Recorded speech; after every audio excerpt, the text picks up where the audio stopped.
Well, it's after hours. Welcome back to the channel, everyone. Today is a project that I've actually been working on for quite some time. It's been a new experience, so it's a whole lot of figuring out parts, but everything seemed to work out good. So this is a project I did for a buddy, and it's going together right now.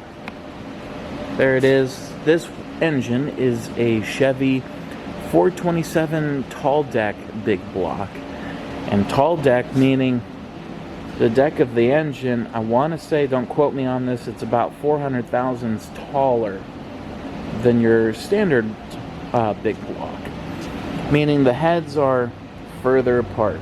So stock on this engine is a 4 1/4 inch bore and a 3 7/8 stroke. Well, we increased this to, it's a 30 over piston, and the stroke now is a 4 1/4 inch stroke.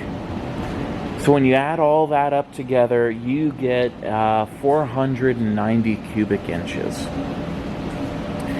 or like a decimal place under that, but who's gonna say 489 when you can say 490? So it's big. And here's all the parts that I got in this engine. And there you go. Pause it if you want to look at those specs. There's your part number 2. And it's just a Comp Cams flat tappet hydraulic kit, if you want to get that one. Here's the pistons that I put in it. And here are the rods.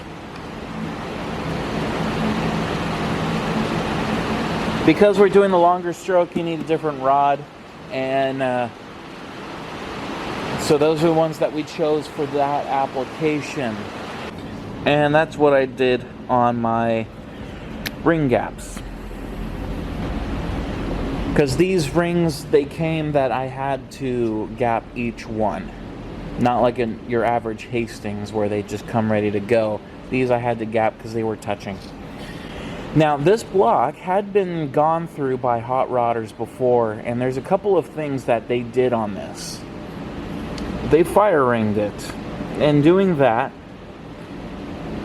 that ring is going to press into the cylinder, the head gasket, creating an even tighter clamp. So this had already had some race car stuff done to it. And one other thing that I like to do on these blocks is in that, let's see, you can see there's a little hole there, right in the that front plug. I do that because these chains don't get enough oil. So I just drill a 16-inch hole. Obviously, I pull it out and then drill it, but that way that oil will squirt onto the timing chain and keep that lubricated. As far as cylinder heads, we kept the stock cylinder heads that come with these motors. These are the same as a 366 or a 427. They're all the same. Iron heads. These are oval ports. And so they're not as good as the rectangular, but that's okay. For what he's doing, he's going to be happy, and he's going to be just fine with it. Flat top pistons, and with the release cut for the intake valves. This is a 3cc added onto the piston top. And here's the other cylinder head. This is from the inside. I haven't gotten there yet, but I filled them with water for leak test, and B, the cc's on these heads measured, let's see, there was 110 cc's in here, and with the piston 3 cc's, and then with the head gasket I got whatever it is, adds up to 118 cc's. So this should be running an 8.6 to 1 compression ratio. So we'll see what this thing puts out. Also, I'm going to flip this motor and you'll see what's been done on the inside of it. On the bottom end here, we got H-beam rods. And if you look on the inside, flickering, but we got it. You have to do quite a fair amount of grinding at the bottom of the bore to make room for the stroke. And it clears with about this much. So you could probably do a 4 3/8 stroke if you really wanted to, with the grind that had been done to this by the previous owner. The crankshaft was sent out to be balanced. I have a balancer, but again, having a hard time getting it working. So if you know how to work on those, let me know. G&H won't return my phone calls. Oh well. So this one had, my guess is it had aluminum rods in it before.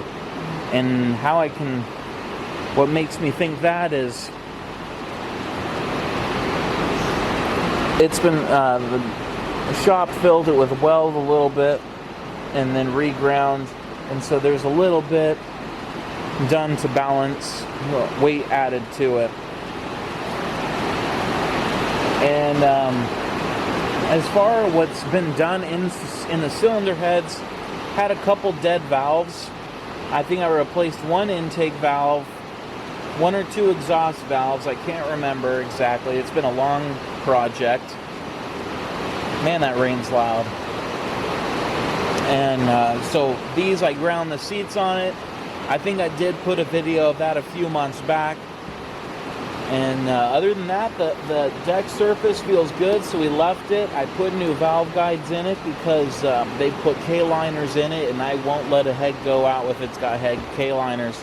Because guess what? It's going to come back, and I don't want it back. He's got some more parts on the way for the cylinder heads. He's got some roller arms that we're going to put in it. We've got some... So we're going to see how all that goes. And so this is going to get finished up pretty soon here. I didn't do a whole lot of machine work on this engine. The bores were fine, so I just did a touch up with the hone and started assembling and putting it together. Things were pretty good on it. So he's hoping to put this motor in his truck in the next towards the end of summer. So it'll be a while. So when it's all done, we'll get that on the channel so you can see what it sounds like when we run this bad boy. Thanks for watching. Stay tuned to see what happens with it, and until I see you next time, y'all have a good day.